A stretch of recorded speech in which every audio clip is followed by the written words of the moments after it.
என்னடா அங்க ஒரு கடை இருக்கு, அங்க பாத்துட்டு வருண்டாடா. ஏன் இங்க தாண்டா இருக்கு கடை, பாத்துட்டு வருண்டாடா. கறி வாங்கி திம்பண்டா. வயிற்று கலக்குதா? காலையில இருந்து நல்லா இந்த வாழை எங்க தாண்டா இருக்கு கடை, போயிட்டு வந்தா அப்புறம் இன்னொரு தடவை. கருவட்டை இங்க போயிட்டு வருண்டா அவனை. கடல் ஊசு பயல ஏற்றி வச்ச கருவட்டம்பா. சூடு பண்ணி தண்ணியா? என்னடா ஏன்டா வயிற்ற கலக்கிட்டா அதுக்குள்ள? என்னடா எங்கடா போடுற?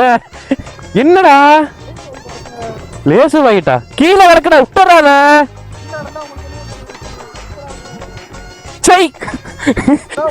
வயிற்று கலக்குதுன்னு மயிராண்டி. நான் கறி வாங்கிட்டு தான் வரேன், உட்காரு. சீட்ல இருந்தாலும் பரவாயில்ல, உட்காரு. நீ நான் கழுவிக்கிறேன்.